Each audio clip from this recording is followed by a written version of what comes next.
friends, Goddess of Awesome here. I am back to make you another video, and today, right now, I would like to talk about compassion towards men. Now, before I get into it, I'd like to let you know a little bit about my history, because it is nothing short of a miracle that I have a developed sense of compassion for men. I definitely can say I have been a hurt person. Most of us have. Most of the people who have wounded me have been male.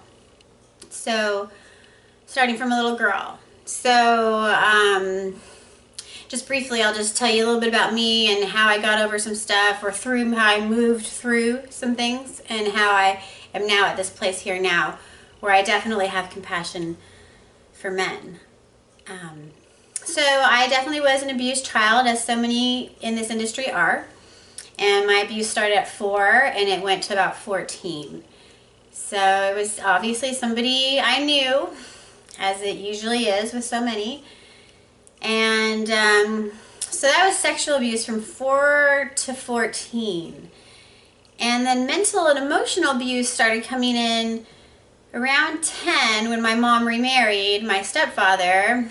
You know, it was so sad because we were so excited to have a new dad, and he just changed the minute they got married. He became, you know, I think he did try. I think he tried, and I think for him, he just couldn't integrate into a family with previous children. He himself had previous children with another woman. And I actually thought they were going to be our siblings and we were going to have this like Brady Bunch thing, but it didn't ever work out that way. He was a very emotionally abusive man, and a lot of mental abuse with that. And that ended around 14 also, when they finally got divorced, which was such a blessing. So I had my first love. I found him early. I was just a few weeks away from 14. So from 14 to 17, I had my first love. And he was amazing. He was all that in a bag of chips. Our first year was utter magic, just completely magical. We had the most amazing communication, and we could talk about anything. So when our communication deteriorated, and it was evident that betrayal had happened, that was crushing, because I didn't think it was possible. I didn't think he could do that to me. I didn't think he would do that to me. And for me, him betraying me the way he did was the icing on the cake for me, as far as becoming a man hater. Okay, I definitely think I definitely was scorned, you know. I know around 14, 15, this first love of mine had mentioned to me that I talked bad about guys, and it made him feel bad about, you know, he didn't like it when I down-talked boys or men in general, generalized about them being bad or not good, or, you know, anything negative that I could say. So I didn't even know I was talking that way. I didn't even know I had some kind of vendetta out for men until, you know, my first love mentioned that I would speak so poorly about males, and it hurt his feelings because he's a male. So anyways, when he hurt me, when we broke up, then I was devastated that he wasn't truthful. See, that's the part. If he could have just been real and truthful, I was ready for the truth. I was ready to move on. I was ready to give him my blessing and say, be well, and I hope things work out with you and your new relationship. But because he lied, and he hid it, and he made me think I was crazy for thinking maybe he did have a new person, and he did. At the end of him making me think I was crazy, I did believe him that he didn't, because he talked me into believing that he didn't. Anyways, it was just a lot of betrayal. And again, it was just the icing on the cake, you know. My dad has never been around. He went to prison when I was 2, and I can go into details of that in another video perhaps. And I'm 39 years old and he's still there, okay? I don't think he'll ever get out. Maybe he will. I don't think so. When I was 10, when my mom remarried my stepfather, I did still have a candle lit for my father, but somewhere deep inside, I realized at 10 he was never coming home. Like, that reality was real for me, and I decided to wholeheartedly embrace my stepfather as my dad. I was happy to do it. And, you know, that shifted kind of quickly because my stepfather kind of turned a little ugly, you know, once he married my mom and we were all in the same house. He wasn't the same cool person who used to hang out with us when they would have dates. So that's all disheartening. At some point I probably will go further into the abuse that I've moved through. But that's some of my childhood background. So when my first love betrayed me, you know, I was 17 and a half. Or 17, I was just 17. 17 and a half, I think. I don't know, somewhere around there. And I decided that I was absolutely done with men. I was fortunate enough to be blessed with a class ring from my then ex-boyfriend's mom. Thank you so much for that. She gave me a class ring because I was graduating high school that year. She bought my ring for me, and I used that ring as my wedding ring. Okay, I wore a promise ring for a long time because, you know, I was going to marry this boy. And then, you get used to something on your finger. Also, too, me taking my class ring and absorbing it or embracing it as my wedding ring to myself was very empowering. I needed to marry myself, and I did. I married myself probably when I was 17 and a half, 18 years old. I think I even had a little ceremony for myself in the woods of Northern California. Something very small, only me, but to myself, knowing that I hold myself sovereign unto me, and nobody is gonna have any of this, you know? I didn't know at the time that I locked myself away. I didn't know that I literally was locking myself away, like energetically. I was so hurt. I was such a hurt person. Devastatedly hurt. I mean, it annihilated me. The way he broke up with me, the way that I found out all his deceit was true, it minced my heart. I remember feeling like my heart had been minced, cleanly cut into the smallest little pieces. Almost like he pulverized me, but I definitely could see the little squares. I knew in my mind's eye my heart had been minced, the entire thing. And how do you reconstruct a minced heart? There's a lot of pieces. Not to mention, it's a clean cut. So any of those little pieces can, how do you reassemble them? It took a lot of years. It did. It took a lot of years and a lot of time. And fortunately, I came across some extraordinary healers. I don't know how prevalent energy healers are in mainstream society, but let me tell you that an attuned person who is in touch with these subtle energies and knows how to work with them, ground them out, wow. It's such a miracle. Okay, so the first healer I came across, I'm going to try to keep this brief, but this is me. My first healer I ever came across, I would have never found if I wasn't in the adult entertainment industry. Okay, so in college in Northern California, I think I'd mentioned before, I started into the industry as an exotic dancer. And Northern California is such a small little college town. they didn't have strip joints, right? There's no clubs that you can just go in there and sit down and have a drink of club soda and watch the girls up, you know, on the catwalk do their thing.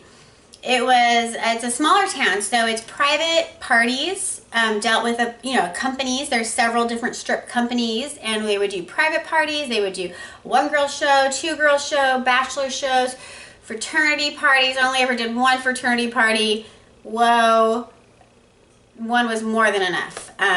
Bachelor parties are okay, private parties, that sort of thing. So it was a family business, the people who owned this strip company, and nothing about it felt shady or wrong. And so it was the girl who was the main person had been a dancer and was still a dancer. Maybe she was in her 30s, I don't know. I was only 18. So she seemed world older than me a little bit, you know, and she was still a dancer. And her mother, who was a little more, you know, next realm up in age, she would handle the phones. And she was awesome. That our phone, she would look at us as her little baby chicks, and she was our mama hen. And we always had to call in at the end of the day and tell her we're home safe and we're good. And if we were going to work that day in the morning, we'd call in and tell her we're working. If we didn't call in, usually we weren't working. So upon her recommendation, the mother hen, she had come across this amazing massage therapist, and she thought it'd be advantageous for every single one of the dancers in the company to go see this healer, this massage therapist. No, she didn't call him a healer, just a massage therapist who happened to live on their street. And she found him because he had given his card to all the neighbors. So he was much more and is much more than a massage therapist. Now, he still practices, and if any of you out there would like access to this person, it is my pleasure to share that information with you. Just leave it in the comment section, and maybe I'll make a video on it, or I'll add some things on this video with his link to his website and his phone number. He is in Northern California, Chico, Northern California. And he does travel to the Bay Area, and you know, he'll make stops in California sometimes to come down to Southern Cal. So maybe we can get him to come down to Southern Cal and do some treatments down here. So long story short, I went to go see this healer, and I was expecting a massage. So that's not really what happened right off. I mean, I did get a massage, but he started me face up. And he put his hand on obviously he has two hands, two arms, like we all do. And he put his hand on my left foot and my left knee.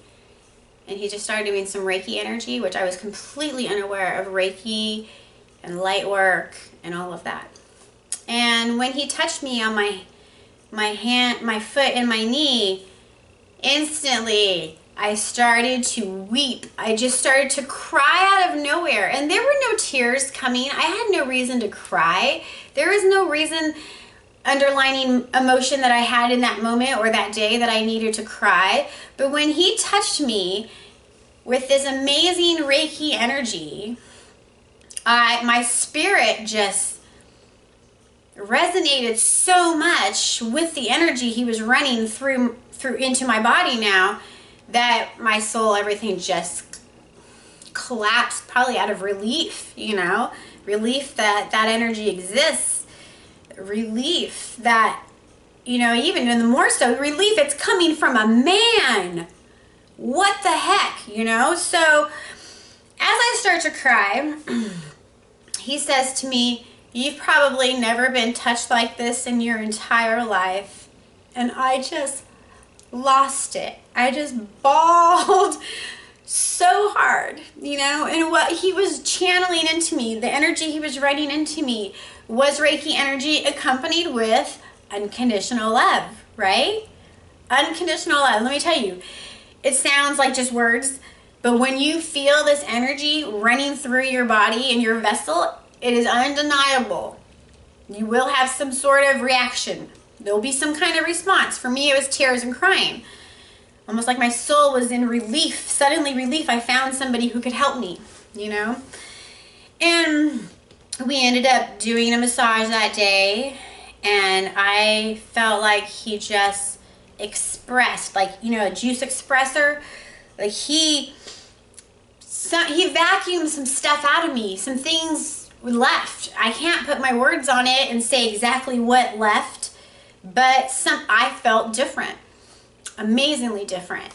And I knew I had to see this person again. So I started seeing him twice a week. I saw him twice a week for 2 years, maybe even just over 2 years. And we did the most amazing psychotherapy with no words. I didn't have to speak my traumas. I didn't have to tell him what happened.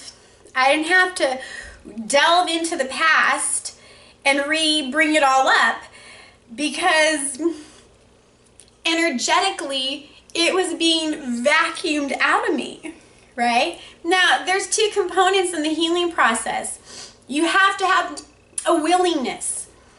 You need to be willing to let it go. You need to be willing to release it.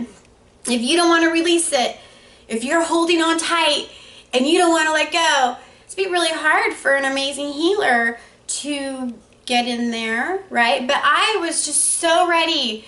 I was in so much pain on so many levels that anything to help me feel better, that's what I needed, you know? And so, yeah, twice a week for almost 2.5 years, or 2 years for sure 2 years, maybe just over, I think maybe just over 2 years, because I found him around 18, so probably 3 years actually, 21, until I was about 21, I saw him regularly, and we did a lot of color therapy, which sounds weird and strange, but, you know, we are electromagnetic beings, and we have energy centers in our body. Okay, there's the main energy centers, and there's energy centers elsewhere, right? And we can collect and store energy in these centers, and some of that energy may not even be our own, right? It could be other people's stuff, you know, somehow we've absorbed it, and now we're carrying it around in our vessel, and it affects you, you know? So to learn how to ground out energy, to learn how to release energy, to be available and vulnerable for a healer to come in and do whatever the modality, which is light work. This is light work, like energy, like light energy. If you were to give energy a color, it would probably be a spectrum of rainbow. And if you want to get more specific, you can focus that energy with certain colors to work and activate certain energy centers you have that are connected to organs and emotions. And anyways, so I went through the most amazing transformation from 18 to 21. And I'm going to attribute a lot of this to this amazing healer, Bill. Thank you so much. You are a gift to this planet. So, needless to say, when you find something good, don't you just want to sound the trumpet, right? Don't you just want to tell everybody about it? So, I got, my mom came to visit around 21, and she got to see Bill. And my little sister, she was only like 10, and she got to see Bill. And it was life-changing, right? Because they resonated. I mean, it's undeniable when you really feel the energy coming from a real energy worker, a light worker, a true healer. Like, that's profound. And so without him, I don't think I could have ever made the turnaround and become whole. You know, certainly I had the desire to. And, you know, self-help books are wonderful. So many self-help books and spiritual books and books on energy. And, you know, once I met him, I was like, wow, you know, let me start looking into Reiki and energy centers and color therapy. And, you know, it's the world and the universe, all it is tones and vibrations, okay? Everything on this planet is vibrating. It may not look like it, but it is. And everything has a sound too. We can't hear it all, but tones and vibrations, that's the only thing that the universe is made up out of. And through manifestation, through energy you know, shifting and changing. Things look solid, you know, you can touch it. We're in this three-dimensional, you know, living space, and or the fourth dimension, whatever you want to call it, and things seem pretty real. But the truth is that this body is just a costume, right? And we are spiritual beings having an earthly experience. We're on vacation, sort of, from wherever we come from. And a lot of people come, you know, most souls come to earth because we want to experience the senses, right? In the spirit world, what do we feel? We feel love and we feel joy. That's all we feel, love and joy. And it's a wonderful thing, but you can't taste stuff, right? There's not a lot of tasting. Maybe there is, but not the way that we taste things down here. So people come to earth to eat, and so they want to taste, and we want to touch. We want to make love. That's two primary reasons souls come to earth, is for food and for sex. Isn't that funny? That we have a lot of people who can't get enough of either of those, right? We have a lot of people indulge in food and a lot of people indulge in sex, and that's possibly because their spirit really wants to sample it. There could be some imbalances, maybe. Maybe they just need an attunement to realign their frequencies.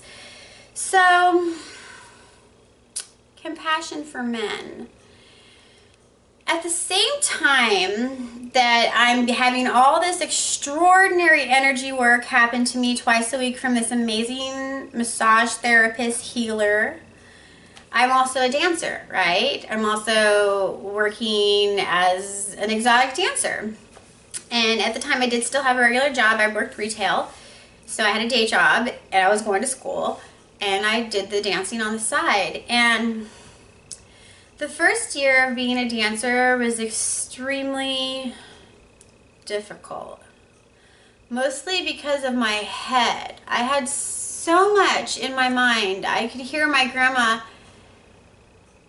I could only hear my grandma in my head telling me all these things, you know, all the bad things that you're not supposed to do, and don't ever do this, and don't dress like that, and blah, blah, blah, and don't do this, and don't do that, and that's not good, and God will punish you, and, you know, a lot of that was in my head. And so, you know, to not be a dancer meant that I was going to have to move back to Southern California and move in with my mom, and that just was not an option. It wasn't. I had just found a new life. I had amazing friends. I mean, soul friends. Really extraordinary connections happened for me in Northern California. I could not leave that, nor did I want to. So, you know, I'd had regular jobs before I got into stripping. It wasn't like I just went to be a stripper. You know, I did my freshman year of college at the same time as my senior year of high school. I was in a special program called College Connection, and I was able to do both at the same time, concurrently. It was amazing. And then the next year, technically my sophomore year, I lived alone, and I had all the same rhythms. I did a telemarketing job after school, so that was like 5 to 9, and every day, and then Saturdays from like 9 to 1. So that was 6 days a week. I made $103 a week. $103. Sometimes it was $107. I don't know how that happened, but for 6 days a week, yeah, 5 to 9, 9 in the morning to 1 at night. I mean 1 in the afternoon. So when I came across this ad that said $80 an hour for exotic dancer will train, it was like, oh my God, that's amazing. Now I wouldn't have gone looking for another job, except for I had gotten sick. So I had gotten the flu and I was down for over a week, and now my bills were so tight that if I just missed 1 day of work, I wasn't gonna have enough. I would be short. So here I was short an entire week plus, you know? I didn't have anyone to ask help for. I did call my grandma and see if she could help me. Boy, was that just the wrong thing to do, because then she called my mom and this and this and this, and she never sent me money. So, because there was no money to send, you know what I mean? So I had to figure it out for myself. And, you know, at that time I had just kind of become a nudist, and I'll have to make another video about becoming a nudist. I had just been, you know, got comfortable in my own skin, hanging out with kids who were comfortable in their own skin. I mean, in Northern California, there's a lot of hippies up there. So I was going to school with the children of hippies. And they don't wear clothes. I mean, going to a river and going swimming with no clothes on is a very common thing in Northern California, and it's not despicable, okay? It's not frowned upon. It's not, there's no ickiness or people leering, you know. If leering happens, well, that just, people, you know, the nudists migrate, you know. They don't want to be around that. People who are being free and being nude, we're not trying to mesh that with sexual energy. Certainly you can. There's some resorts out there where you can do that. That's more of a swinger lifestyle.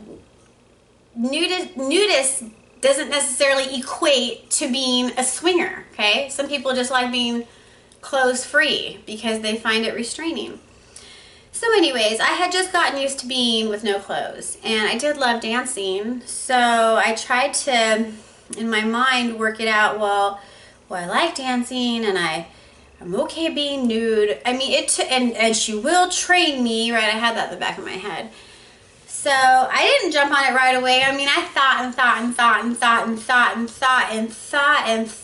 forever, and it literally was the push come to shove moment when the rent was due. I had to make some kind of drastic decision. Am I giving up my place? Am I moving back to LA? Am I going to be a dancer? And so I just tried it, right? I went and I was a dancer. And, you know, that first day, I danced so far away from that guy, poor baby, in hindsight. I mean, I was kind of in front of him for a little while, but I definitely kept a great distance. I mean, like 20 feet maybe at some points, even more. I mean, I used the entire space of the room, and he was just on his little sofa in the corner. I had no example. She did not train me. She gave me some lingerie to loners, you know, to strip tease out of, and she told me about the timing of the music. Time your music, so when the music's up, you know the session's up. And she didn't really give me any pointers of dance. It was the most, I wouldn't call it training at all. So, but when I left that appointment, and I had $80 cash in my hand, it was like a rocket. Some kind of energy, like I felt like I was on a rocket ship and I went to outer space for a second. It was amazing. I felt so high on life. I couldn't believe I was holding $80 cash in my hand for 1 hour work when I made $103, maybe $107 sometimes, off of my telemarketing job. And I never had cash in my hand. It was always using the card, right? I ate a lot of bread and pasta because that was cheap. I literally made $25 last me the entire month for groceries. So bread, pasta, not even sauce on it. You know what I mean? Just whatever could feed me. And so, yeah, so before I got sick, I had, you know, had been in the new school year for about 9 months. So it was towards the end of the school year. Summer's coming, you know, and anyways, so getting back to compassion. So with the energy healer that I was seeing, see, upon finding this first dance company who trained me, she was kind of she wasn't the best company.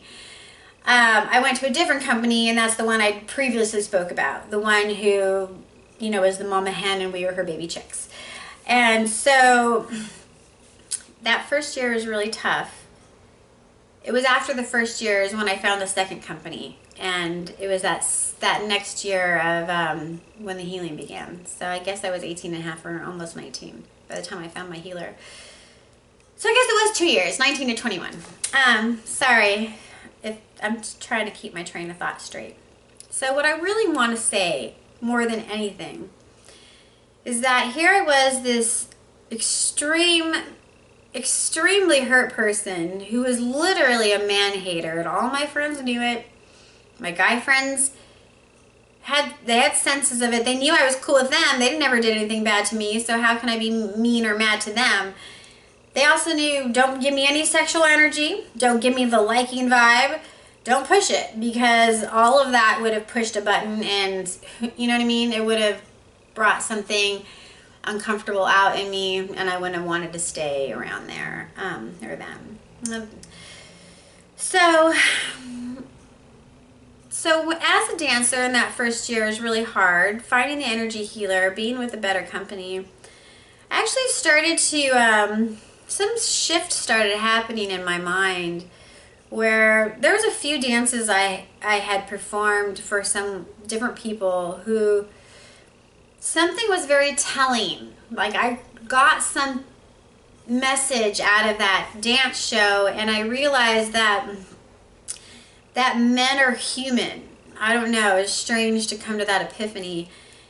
For me, men were monsters, and they were inhuman, and they were the worst creatures to walk the face of the earth, and they can't be trusted, and they're bad, and you know, you name it. The list is long of all the things I thought about men.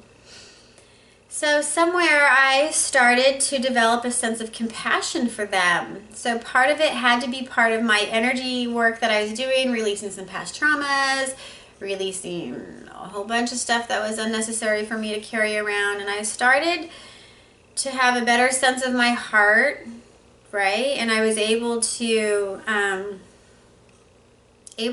insights that I never had before.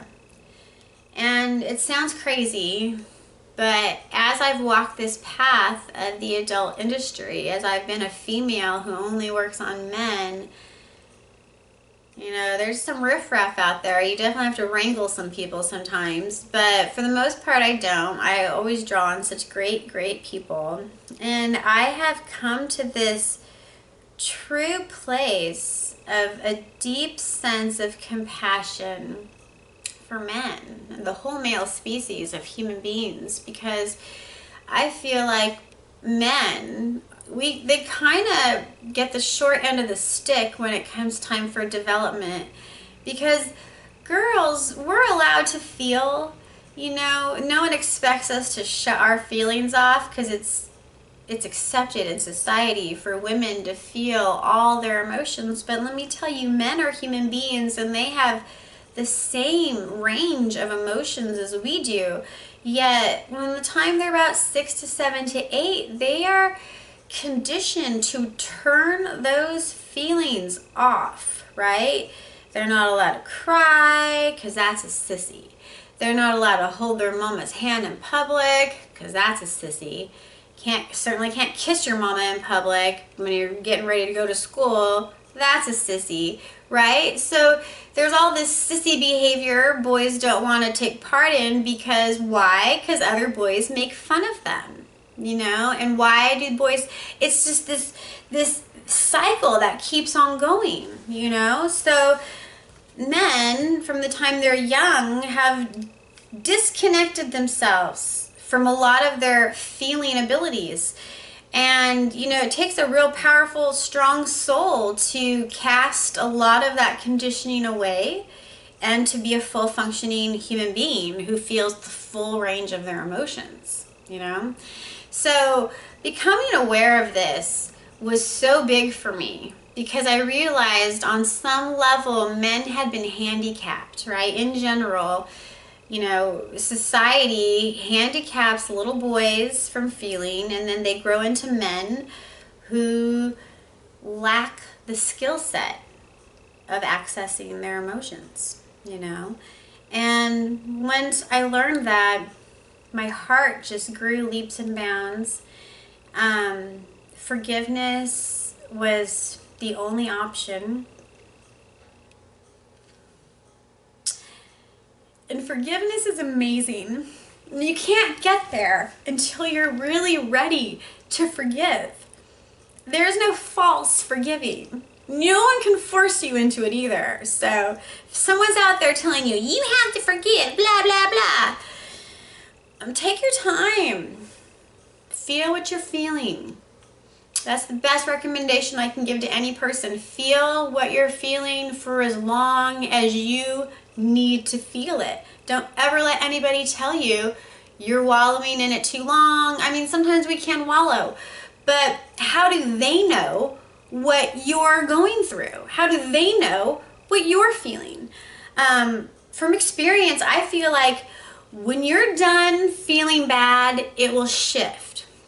When you felt your hurt as much as you possibly need to feel it, or for as long as you've let it linger, when you're ready not to feel that way anymore, you'll shift. A natural shift will occur.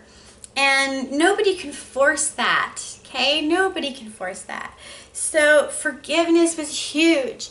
And this sounds crazy, but not only did I need to forgive, not only did I chose to forgive my abuser. I chose to forgive my stepdad. I chose to forgive the inadequacies of my first love, right? Those are all deliberate choices to forgive, but those are not the only persons I needed to have a serious release with, a energy release, a forgiving. You know, who I really needed to forgive was God.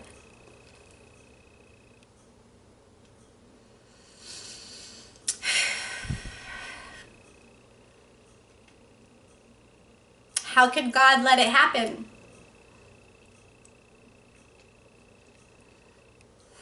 Why didn't God stop it? Why did God permit it? How was it created? Why did God let it be created? Why didn't God intervene? Why didn't God show up? You know, there's so many questions, and so many times I would look at the sky as a little girl trying to call Jesus to come talk to me, you know, because I was ready to have a conversation with my Creator, you know.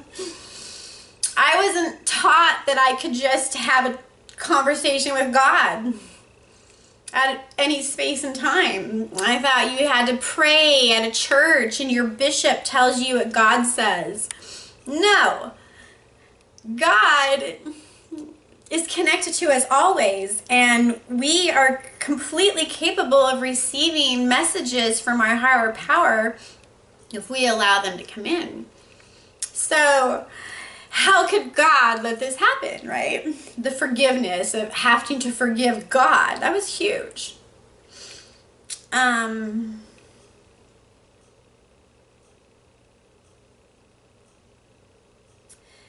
It was a deeper understanding that came with the forgiveness. I wouldn't be here speaking to you now about the topic that I am if I hadn't gone through the things in life that I've gone through. And for the longest time, I always felt like I was the only person, right? Nobody in the world could have gone through what I've gone through. Nobody knows. I mean, nobody had their brother, you know, violate them and make it so you can't have a great sibling relationship, you know. I could never tell my mom, like, there were so many things that I had to come to realize that if I hadn't gone through the things I'd gone through, I wouldn't be who I am now. So I have to appreciate the things that I've gone through. I mean, appreciate it from a distance, right? I mean, I don't wish what I went through upon any person, but it has made me stronger. I have so much more insights. I'm a better person for having made it through.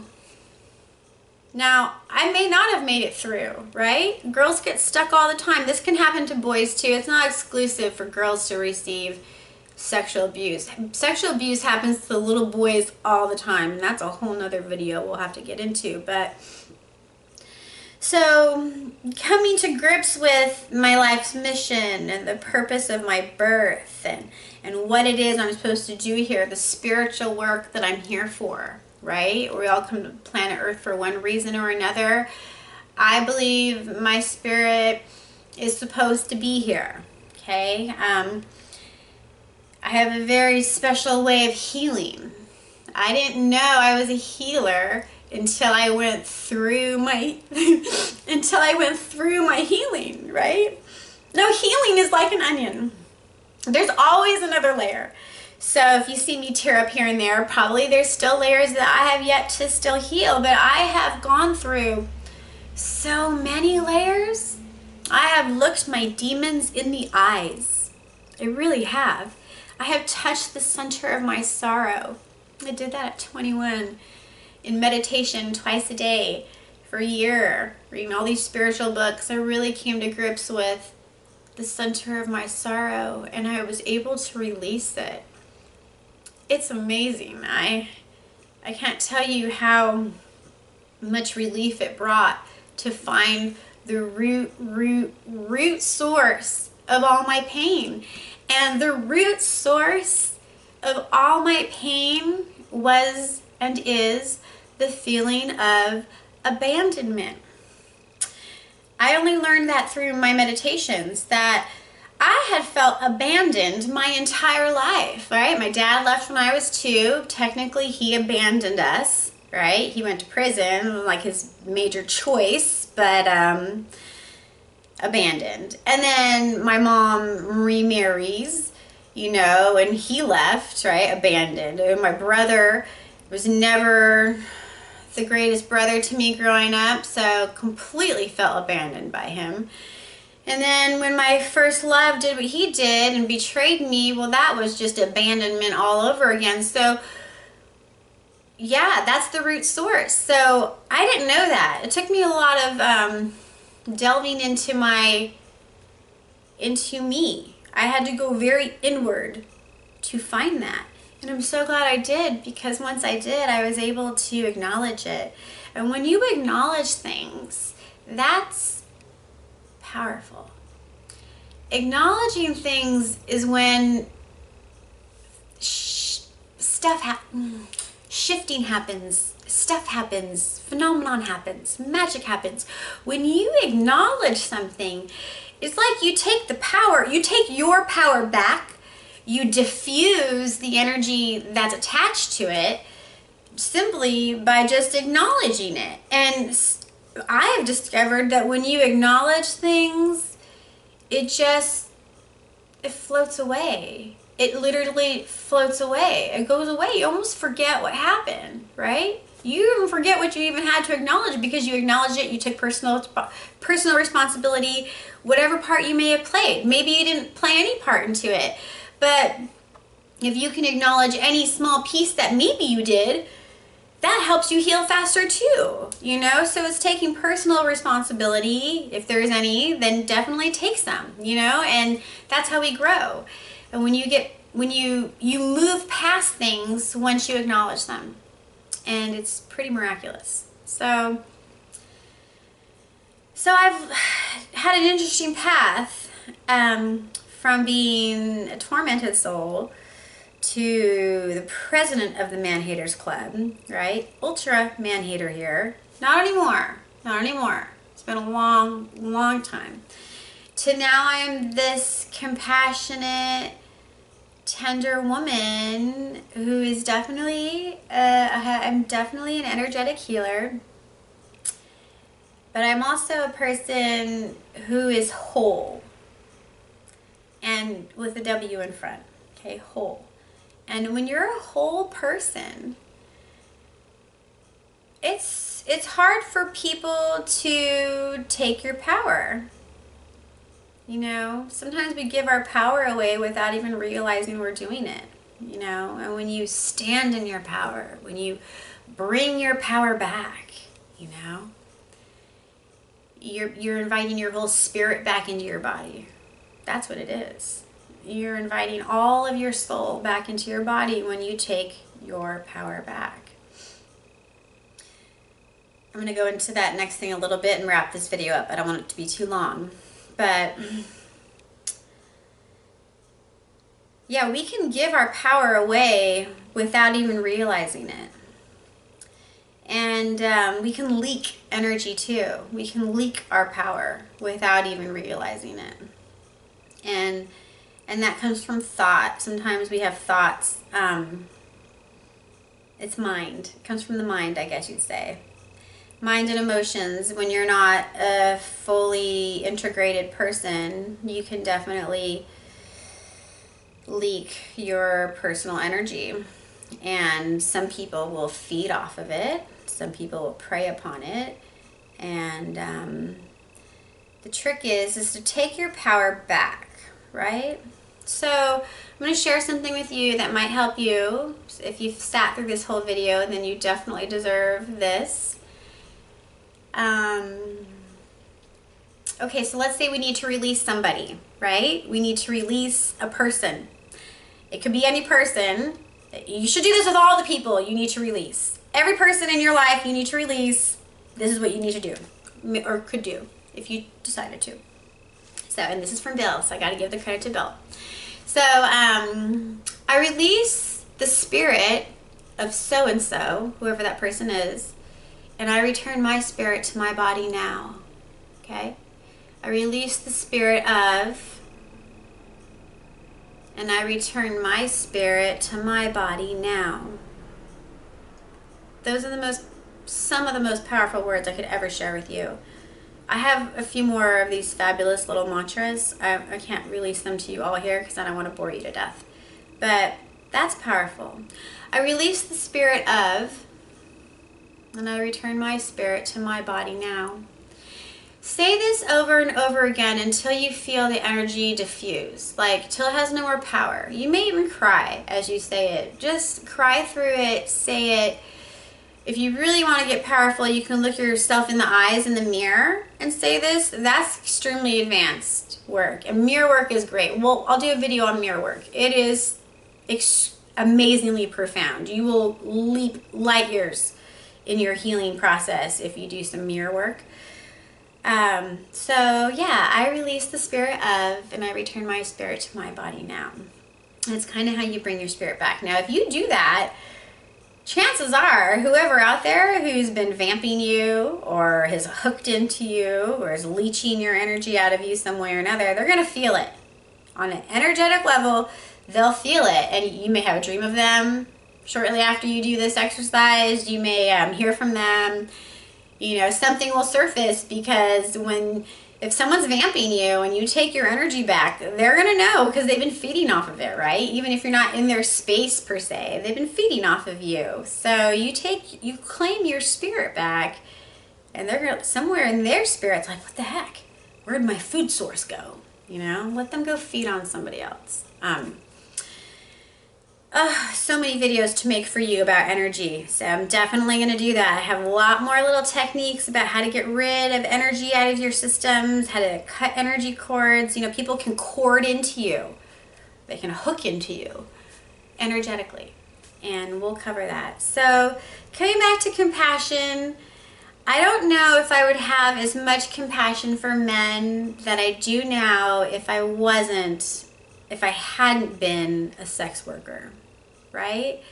For me, my journey, having been a sexually abused child, my journey included being a sex worker. And through that, through my deliberate choice to heal, through my openness to being willing to release that which no longer served me, to be open, to be willing to release the pain, it, you know, a space opened up inside of me where I just had such a deeper sense of understanding for the male species that at this point, you know, I almost feel like their protector. They almost need to be protected. We know we need to raise our men up. So we need to not raise them up like a child. We need to raise them. We need to raise their vibrations, right? We need to lift them up with us. You know, we're kind of advanced, girls are. We've been able to feel our whole life. We've been allowed to.